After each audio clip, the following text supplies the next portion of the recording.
Welcome to the strategic plan for 2011-2012 of the Rotaract Club of Montreal. This strategic plan was prepared by the Executive Committee.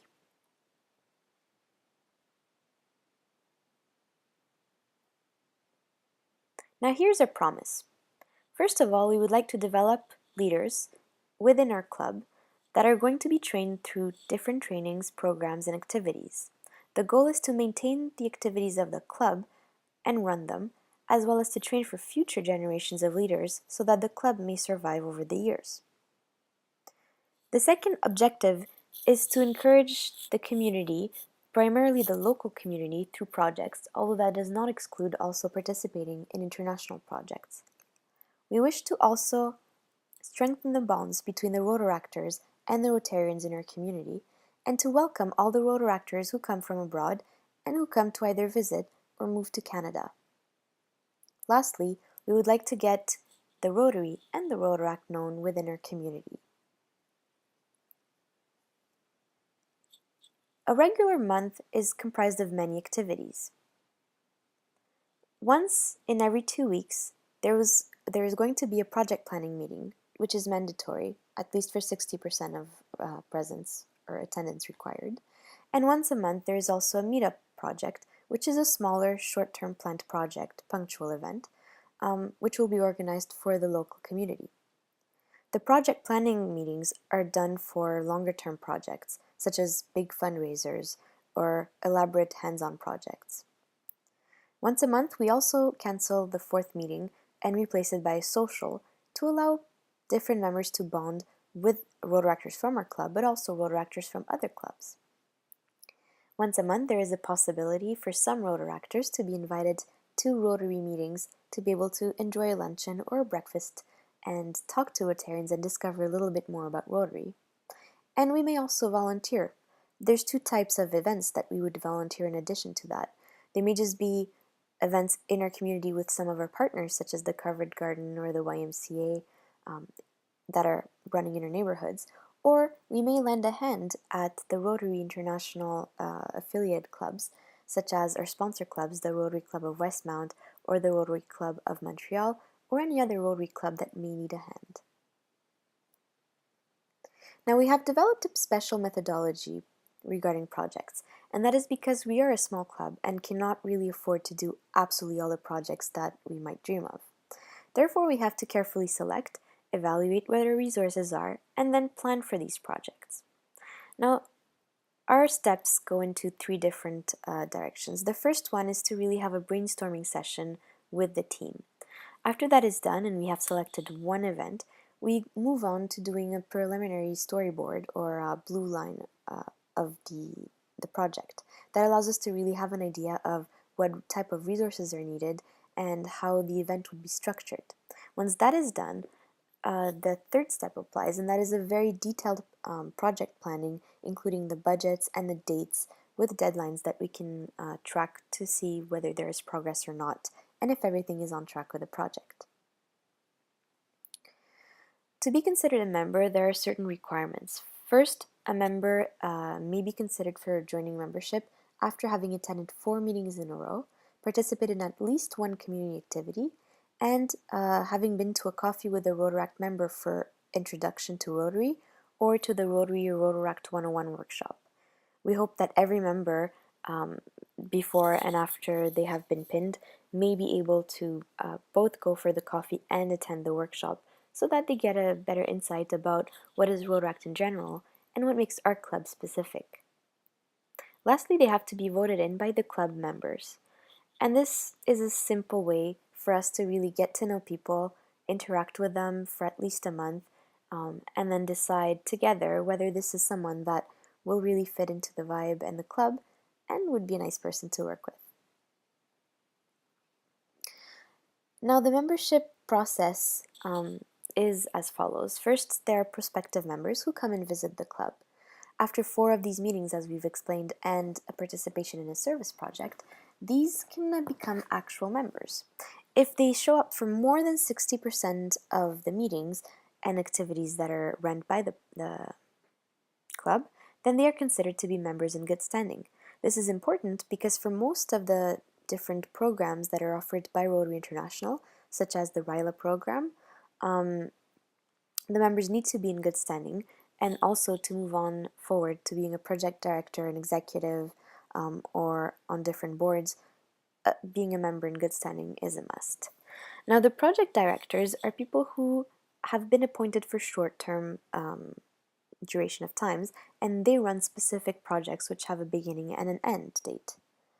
They're responsible to connect with the community or with the different partners that we have within with respect to those projects, and to help empower the team that works with them to make their project and dream come true.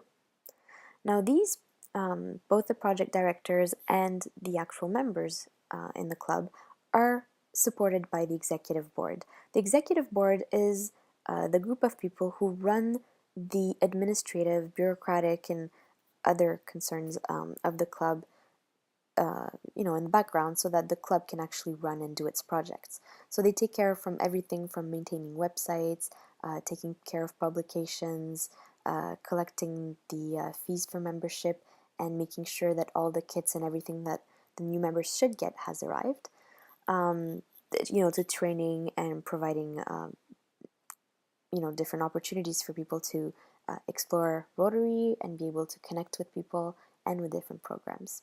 And at the head of that executive committee is a president who does not have veto role or anything special. That is also a role of service. So that person helps the executive board by facilitating discussions, preparing the agenda for the meetings, and helping the club run basically and connect to the different resources that it needs.